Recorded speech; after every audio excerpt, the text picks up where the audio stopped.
పరమాత్మ ఒక్కటే నిజం. ఇవన్నీ కూడా ఆయన ప్రహ్లాద కథలు అది చెప్తారు కదా. ఆయన పోయి సోదర స్టూడెంట్స్ అందరికీ రే మన గురువు సరే చెప్పడం లేదు, నేను చెప్తాను రండి ఉన్న విషయం అని చెప్పని వాడు చెప్తాడు. సంసారం ఇది బుద్ధి సాధ్యము, గుణకర్మ గణబద్ధం, అజ్ఞాన కారణం, కల వంటి దించేగా అని నిక్కముగా స్వప్న జాగరములు సమములు. అదే మాట చెప్పేవాడు రమణ మహర్షి. ఎన్నోసార్లు చెప్పాడు. ఏది ఇదంత కళ్ళలాంటిదండి, ఇదంతా నిజం అంటాడు ఆయన. మరి ఇంత ఘాటుగా మనకు కనిపిస్తూ ఉంటే వాళ్ళకి అది ఏం లేదు నిజంగా కళ్ళలాంటిది. ఒకడు వచ్చాడు, ఒక భక్తుడు, ఆయన మూడు క్వశ్చన్ రాసుకొని వచ్చాడు ఆయన అడగాలని చెప్పి. ఒకటి తిరువన్నామలని ఉన్నాడు, సూపర్వైజర్గా పనిచేస్తాడు. కొత్తగా ఈ దివ్యజ్ఞాన సమాజం వచ్చింది. దివ్యజ్ఞాన సమాజం అంటే థియోసాఫికల్ సొసైటీ అంటారు. అప్పుడు అనిబిసెంటు, తర్వాత ఓవర్కాట్ అని ఒక అమెరికన్, బ్లెవెట్స్కీ అని ఒక రష్యన్ ప్రిన్సెస్, అంటే ఒక రాజు కుటుంబానికి చెందిన వాళ్ళు ముగ్గురు కలిసి ఇది స్థాపిస్తారు ఈ థియోసాఫికల్ సొసైటీ. అంటే వాళ్ళందరూ హిందూ ఋషులతో సంబంధాలు ఉన్నట్టు వాళ్ళు చెప్పినట్టుగా చేయాలి, వాళ్ళు చెప్పిందే కరెక్టు. అంటే క్రైస్తవ మతాన్ని వదిలేసి వాళ్ళ ప్రశ్నలకు జవాబులు చెప్పలేదట ఆ మతంలో, ఇక్కడ దొరికిందట. ఆవిడ పైన వాళ్ళకి ఏదో కొన్ని రహస్యక్తులు కూడా ఉండేవట అన్నట్టు చెప్పొస్తారు. ఎట్లయితే ఏమే భారతదేశంలో వాళ్ళు వచ్చి ప్రచారం చేస్తున్నారు దివ్యజ్ఞాన సమాజం. దానిలో హిందువు దాన్నే కొంచెం అటు ఇటుగా తిప్పి ప్రచారం చేస్తున్నారు. ఆ సమాజం వచ్చిందట తిరువన్నామలకి కూడా. ఈ సూపర్వైజర్ అందులో మెంబర్గా చేరాడట. కాబట్టి అదొక ప్రశ్న, మొదటి ప్రశ్న అది. ఈ దివ్యజ్ఞాన సమాజం మంచిదేనా, మంచి పని చేస్తుందా? నెంబర్ 1. నెంబర్ 2, నేను మీతోటి ఏకాంతంగా మాట్లాడాలనుకుంటున్నాను, నాకు దయచేసి ఆ అవకాశాన్ని ఇస్తారా? 2. 3, నాకు అర్హత ఉన్నట్లయితే మీ యొక్క నిజ స్వరూప దర్శనం కావాలండి, నాకు ఆసక్తిగా ఉంది, నీ నిజ స్వరూపం అట అని 3 ప్రశ్నలు రాసి జోబులు పెట్టుకొని వచ్చాడు అడుగుదామని. ఆయన విరూపాక్ష గుహలో ఉన్నాడు. విరూపాక్ష గుహలో మీరు చూచారు లేదో, లోపలికి పోతేనే ఒక అరుగు ఉంటుంది, అరుగే సమాధి అన్నమాట. దాని మీద కూర్చుంటారు. ఇదిగో ఈ యోగులు ఎవరన్నా పోయిన వాళ్ళు, మిగిలిన భక్తులు వస్తే కింద కూర్చుంటారు. ఆయన అరుగు మీద కూర్చోన్నాడు రమణ మహర్షి, గోడ కానుకొని కూర్చోన్నాడు. వీడు వచ్చాడు. వచ్చినప్పుడు చాలామంది ఉన్నారు అక్కడ గుంపుగా, వాళ్ళు ఏదో మాట్లాడుతున్నారు, వింటున్నారు ఏదో. వీడు వచ్చాడు, చాలామంది ఉన్నారు అక్కడ. సరే అని వెనకాల పోయి కూర్చున్నాడు. ఈయన కూర్చున్న కొద్దిసేపటికే అక్కడున్న గుంపులో ఉన్నవాళ్ళు ఒక్కొక్కడు లేచి వాడికి ఏదో పనులు జ్ఞాపకం వస్తే పోతున్నారు వాళ్ళు. కొద్ది కాలంలోనే అందరూ వెళ్ళిపోయారు, ఈయన ఒక్కడే మిగిలాడు. వాడు ఒక ప్రశ్నకు జవాబు వచ్చేసింది. నేను మిమ్మల్ని ఒంటరిగా ఏకాంతంగా మాట్లాడాలని ఉంది, నాకు అవకాశం ఇస్తారా అని ఒక ప్రశ్న ఉంది జోబిలో. ఆ ప్రశ్నకు జవాబు వీడు అడగకుండానే చెప్పేశాడు. అందరు వెళ్ళిపోయారు, నొక్కడే మిగిలాడు. వీడు అడగకుండానే ఆ సమాజం మంచి పని చేస్తుంది అని చెప్పేశాడు. అంటే ఇంకో ప్రశ్న కూడా వచ్చింది అడగకుండా. మూడో ప్రశ్న, మీ నిజ స్వరూపం నాకు అర్హత ఉంటుంది, నాకు దర్శనం కలుగు చేయండి అన్నాడు కదా. చూస్తున్నాడు, 2 ప్రశ్నలు జవాబు వచ్చింది. తర్వాత మూడో ప్రశ్న అడగాలి. ఇక వీడు అడిగే లోపుగానే ఆయన అడుగు మీద కూర్చోన్నట్ట ఆ శరీరం మాయమైపోయిందట. శరీరం కనపడటం తెలుసు వాడికి. ఆ శరీరం బదులు అక్కడ పెద్ద జ్యోతిలా కనిపించిందట. ఆ తర్వాత జ్యోతి కూడా మాయమైపోయిందట. ఇదేం తెలుసా, ఆ గోడ, ఎంటీ గోడ కనిపిస్తుంది. కాబట్టి మూడో దానికి కూడా జవాబు వచ్చినట్టే. కానీ ఇదేనా నిజమేనా, నాదేమన్నా భ్రమ వల్ల ఇక్కడ కనిపిస్తుందా నాకు అని చెప్పని వీడికి ఒక క్వశ్చన్ మార్క్ ఉంది లోపల. ఇందులోపల ఆయన మళ్ళీ ఆయన శరీరం అంతా చూసి కనిపించిందంటే ఇలా ప్రకారం కూర్చోన్నట్టు. అప్పుడు ఆయన అడిగాడు, స్వామి నేను మిమ్మల్ని 3 ప్రశ్నలు అడగాలని వచ్చాను, అందులో 2 ప్రశ్నలకు నేను అడగకుండానే జవాబు చెప్పేశారు మీరు. 3వ ప్రశ్నకు నాకు ఈ విధంగా కనిపించింది, నీ శరీరం ఇట్లా మాయమైపోయింది, అక్కడ గొప్ప జ్యోతి కనిపించింది, జ్యోతి కూడా పోయింది, పూర్ణ ఎంటీ స్పేస్లో కనిపించింది ఆకాశంలాగా. ఆ తర్వాత మళ్ళీ మీ శరీరం అంతా వచ్చింది. కాబట్టి ఇదేనా మీ యొక్క నిజస్వరూపం అని అడుగుతాడు. అంటే నువ్వు జీవకాంతి కింది చూడడం అంతా నీ మనసులో ఏదో ఇలాంటి అభిప్రాయాలు ఉన్నాయి. దానివల్ల ఏదో శాస్త్రాలు చదువుతాం, శాస్త్రాలంతా చెప్తారు దేవుడు అంటే వెనకాలనే ఒక లైట్ వేస్తాడు. బుద్ధుడు అబుద్ధ భగవానుడు వెనకాల ఒక పెద్ద లైట్ వేసాడు. అంటే వాళ్ళు వస్తూనే ఆ దేవతలో దేవుళ్ళు యోగులో దృష్టిలో వాళ్ళంతా కాంతి స్వరూపంగా ఉంటుంది భగవానుడు వచ్చినప్పుడు. అని మొదట కాంతులు కనిపిస్తాయని అవన్నీ చెప్తారు. చూసారా? మరి నాకు రూపమే లేదు కాబట్టి రూపం లేకుండా వచ్చింది కనిపించిందే నిజం అని చెప్పి అన్నట్టుగా తెలుస్తుంది.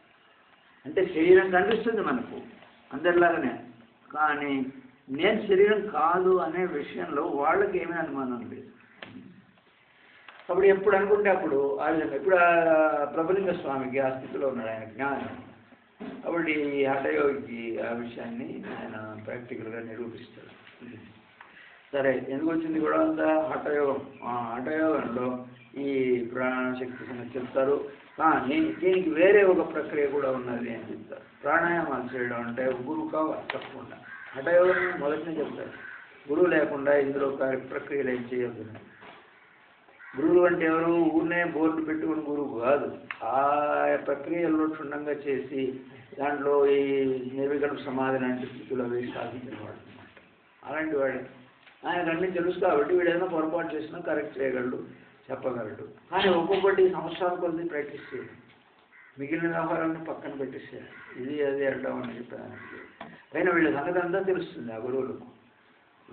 అది అది ఒక కథ ఉంది, పాల్ బ్రంటర్ చెప్పింది, మెడ్రాస్లో కనుకుంటాడు, టాటా యోగం చెప్తాడు. ఆయన సరిగ్గా కూర్చోవాలి, శిరోగ్రీవం సమంకాయం ధారయన్న తెలం స్థిరం అని చెప్పి దాని తర్వాత ఏం చేయాలి అని అంటే సంప్రేక్ష నాసికాగ్రం దిశ నవలోకయం, దిక్కులు చూడవద్దు, నీ ముక్కు కొస చూడు అంటాడు అని శ్లోకం చెప్తుంది.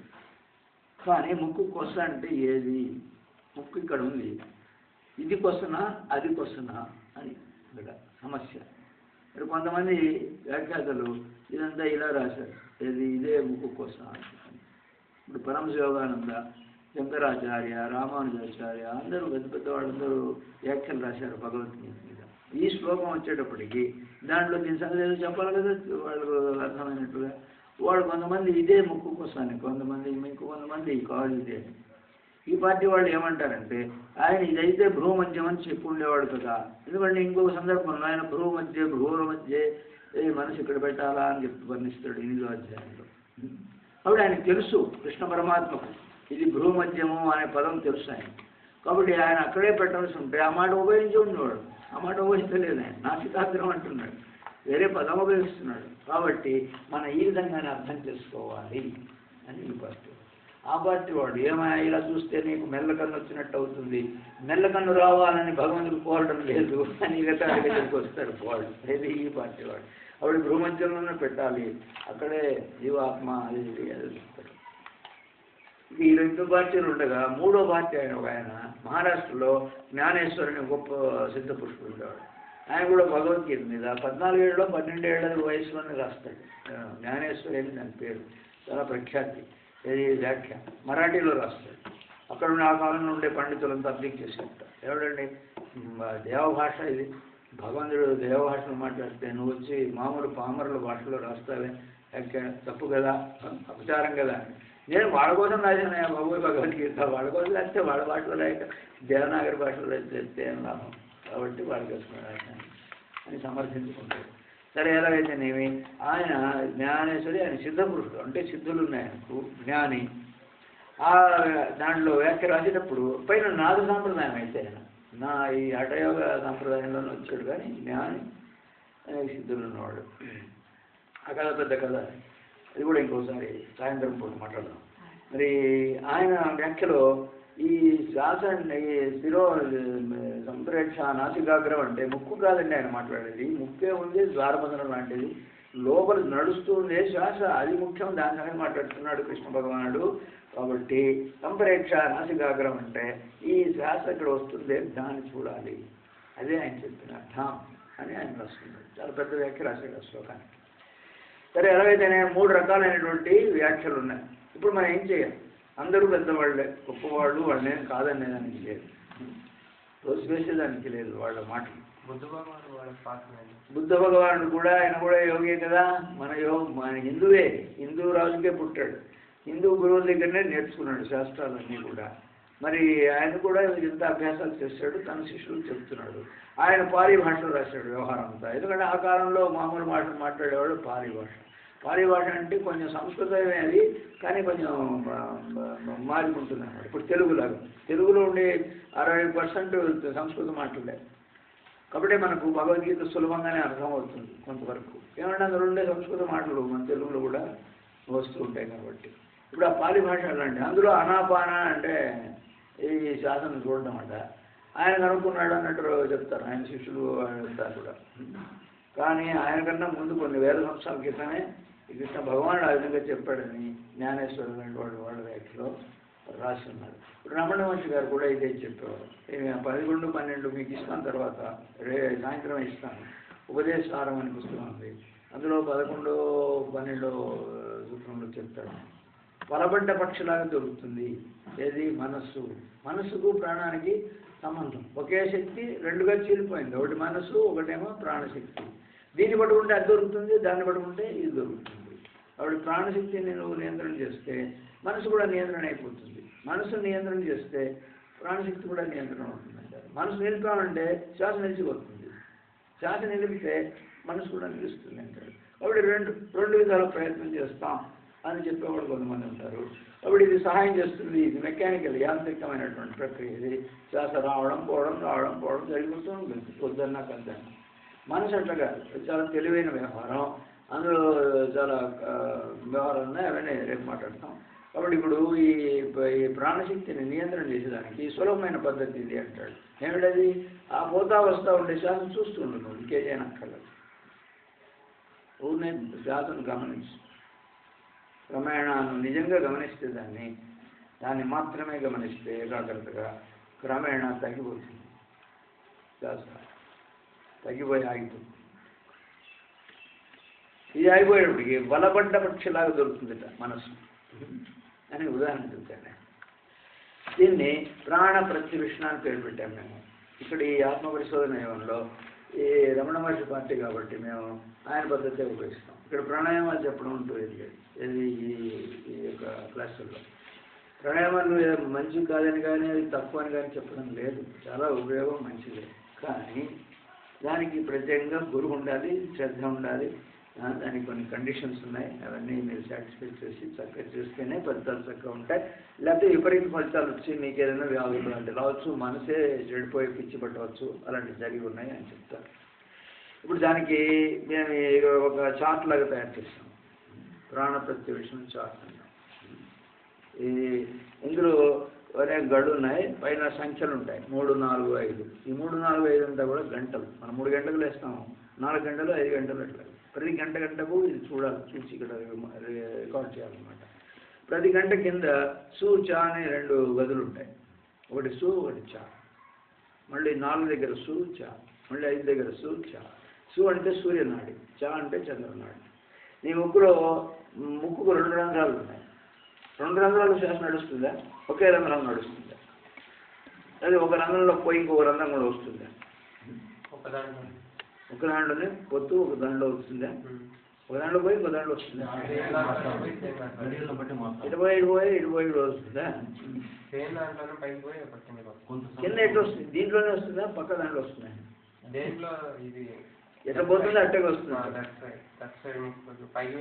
వస్తుంది. అంతవరకు ఇది గమనం ఉంటుంది. ఇది పని చేయదు, పర్మనెంట్ ఫినిష్ దాని సంగతి. అంటే ఎందుకు పెట్టాడు 2 ముక్కులు? ఎందుకు పెట్టాడు? ఎప్పుడైనా చూసావా నీ ముక్కును? ముక్కు నీదే, కానీ నీ ముక్కు సంగతి పట్టించుకోవే. నీ ముక్కులో గాలి ఎట్లొస్తుందా అని చూసావా? ఇప్పుడు చూసి నాకు చెప్పాలి మీరందరూ. ఈ ముక్కులో ఎప్పుడూ శ్వాస నడుస్తూ ఉంటుంది, 2 ముక్కుల్లో నడుస్తూ ఉంటుందేమో, కానీ ఒక దాంట్లో ఎక్కువగా బలంగా నడుస్తుందట. దానికి పేర్లు పెట్టారు. కుడి ముక్కు అయితే సూర్యనాడి. కుడి ముక్కు అంటే నీ కుడి ముక్కు, నా కుడి ముక్కు తెలిసిందా? ఎవరి ముక్కు వాడు చూసుకోవాలి. నీ కుడి ముక్కు సూర్యనాడి, నీ ఎడమ ముక్కు చంద్రనాడి. కాబట్టి రెండిట్లో శ్వాస వస్తుంది. నువ్వు నేరుగా చూడగలిగితే నేరుగా చూసి చెప్పవచ్చు ఏ ముక్కులో ఎక్కువగా నడుస్తుంది, సూర్యనాడే చంద్రనాడే అని చెప్పి. అది చేత కాదు కాబట్టి మీకు ముక్కు ఒక వేలు పెట్టి సహాయం తీసుకోండి. ఆవిడ ముక్కు దగ్గర వేలు పెట్టి చూడండి ఎట్లా వస్తుందో శ్వాస. అప్పటికీ తెలియదు కొంతమందికి. అప్పుడు గట్టిగా పీల్చి వదలండి. అని 2-3 సార్లు అంటే ఒక దాంట్లో ఎక్కువగా వచ్చినట్టు కనిపిస్తుందట. చూడు ఈ లెఫ్ట్ సైడ్ రైట్ సైడ్ చూడు, నీ ముక్కు సంగతి చెప్పు, నువ్వు ఇతర సంగతి మీకు ఎందుకు, నీ ముక్కు లెఫ్ట్ సైడ్ ఎక్కువగా వస్తుంది. పని చేయడం లేదంటే తొందర పడతావు, జలుబు చేసిందా నీకు? సరే మిగిలిన వాళ్ళు చెప్పండి ఏమైనా. కుడివైపు ఎక్కువగా ఉంది కొంతమందికి, కొంతమంది లెఫ్ట్ ఎక్కువగా ఉంటుంది. అది ఒకరికి ఒక విధంగా ఉంటుంది. దాని కథ చాలా ఉంది. ఎందుకు ఇలా ఉంది, ఎందుకు సూర్యనాడు నడుస్తుంది, ఎందుకు చంద్రనాడు నడుస్తుంది అంటే చాలా విశేషాలు చెప్పుకున్నాడు. నీ ఆహారము, నీ శరీరంలో ఉండే ఉష్ణోగ్రత, నీ వాతావరణంలో ఉండే పరిస్థితులు, నీ మానసిక స్థితి, నీ ఆరోగ్య స్థితి, ఇవన్నీ ఇన్ఫ్లుయెన్స్ చేస్తాయట. అంటే ఇది చూచి నీ ఆరోగ్యం సంగతి చెప్పవచ్చు, నీ మెదడు ఎట్లా పనిచేస్తుందని కూడా చెప్పవచ్చు. అంతా కూడా పైన ఇది రెగ్యులర్గా ఆల్టర్నేట్ అవుతుందట. ఇప్పుడు నువ్వు లెఫ్ట్ చెప్పావు, 1 గంట తర్వాత మళ్ళీ చూస్తే బహుశా మారచ్చు, లేదు అరగంట లోపలనే మారచ్చు, కానీ రెగ్యులర్గా పీరియాడిసిటీ ఉంటుంది అని చెప్తాడు. వాళ్ళు పుస్తకాల శాస్త్రాల్లో రాసిన దాని ప్రకారం గంటకు మారాలి, సూర్యనాడి చంద్రనాడి, సూర్యనాడి చంద్రనాడి. కానీ మేము ఇక్కడ చాలా కాలంగా చేయిస్తున్నాం ఇట్లాగా. ఈ కాగితాలు ఇచ్చి ఓపిక ఉన్నవాళ్ళు చూడండి, మీ ముక్కునే ఏ శ్వాస నడుస్తుందా మీరు రికార్డ్ చేయాలి. సూర్యనాడు అంటే సూర్యనాడి కింద ఆ టిక్ పెట్టాలి, చంద్రనాడు అయితే చంద్రనాడు దగ్గర టిక్ పెట్టాలి, అంతే మీరు చేయాల్సింది. ఇలా 2 గళ్ళు ఉన్నాయి, ఒకటి సూర్యనాడి ఒకటి చంద్రనాడి. ఏది ఉంటే అది ఆ గంటకు 3 గంటలకు ఏ నాడు నడుస్తుంది టిక్. ఇదంతా ఒక డేట్, ఇవన్నీ డేట్స్ ఉంటాయి ఇక్కడ. ఈ రోజు 22, 24 ఇట్లాగా 24 ఎదురుగా ఉండేవన్నీ వరుసగా వేసుకుంటూ పోతాం, గంటకు వేస్తాం. 10 గంటకు సూర్యనాడే చంద్రనాడే సూర్యనాడు చంద్రనాడు వేస్తాం.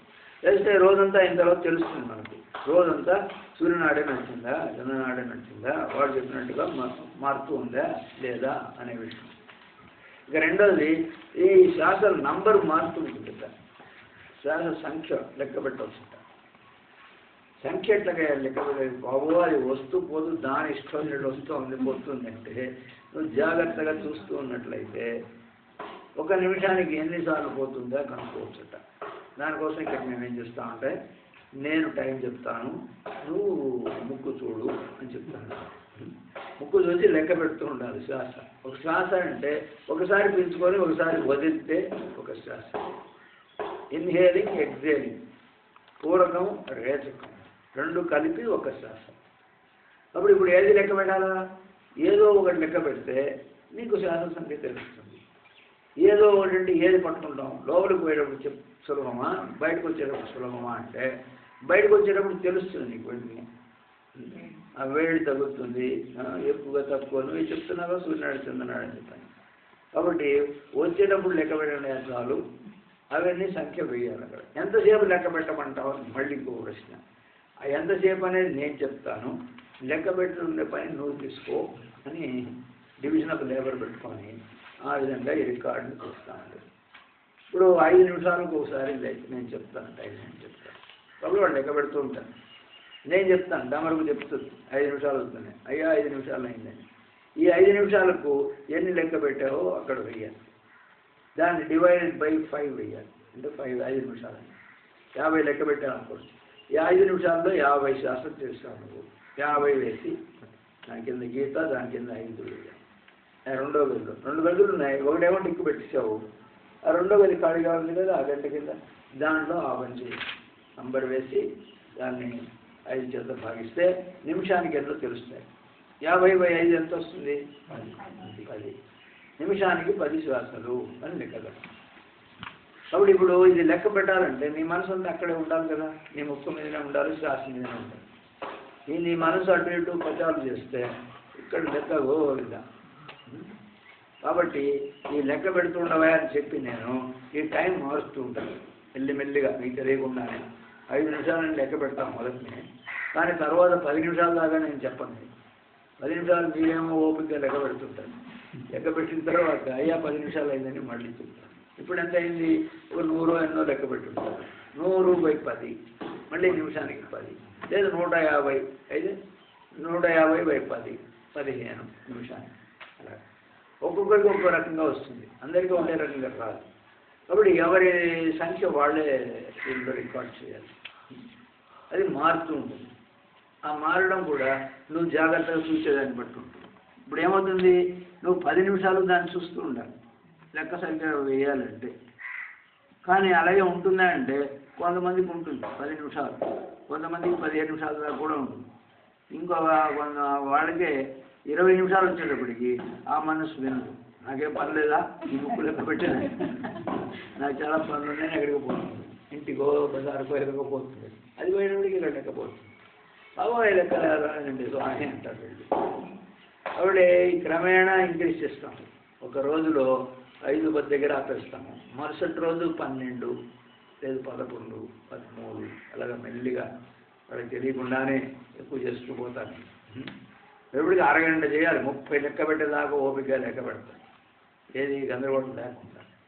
అదే ఉన్నట్టుండి 20, 30 లెక్క పెట్టిన 5 నిమిషాలు లెక్క పెట్టించాను అనుకోండి, పద్దాగా చేసి ఆ తర్వాత ఇంకా ఇంత స్వామి నా వల్ల కాలేదంట. అంటే అప్పుడు నీ శక్తి అంతవరకు ఉందన్నమాట. నీ కాన్సన్ట్రేషన్ పవర్ ఎంతవరకు ఉంది అంటే నీ విల్ పవర్. నువ్వు చెప్పావు మనసు మామ ఎక్కడికి పోవాక ఇక్కడే ఉండు లెక్క పెట్టు అని చెప్పావు దానికి. అదేమో 10 నిమిషాలు వినింది నీ మాట. తర్వాత నేను పనులు చేయను, నేను స్వతంత్రంగా బతికాను, భారతదేశం స్వతంత్రం అని చెప్పని దాని ఇష్టం వచ్చి పోతుంది.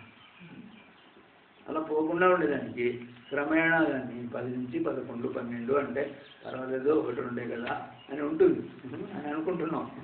ఆ విధంగా మెల్లిగా దాన్ని 30 నిమిషాలు ఉండేట్టు చేస్తే అప్పుడు ఏమని అర్థం, మీరు చేయగలిగితే మీ మనస్సును ఏకాగ్రముగా 30 నిమిషాలు ఒకే చోట ఉంచగలిగే శక్తి సంపాదించారు అని. అంతేకాదు మీ విల్ పవర్, మీ సంకల్ప శక్తి కూడా వృద్ధి చెందింది. ఇందాక నువ్వు చెప్తే నీ మనసు వినలేదు,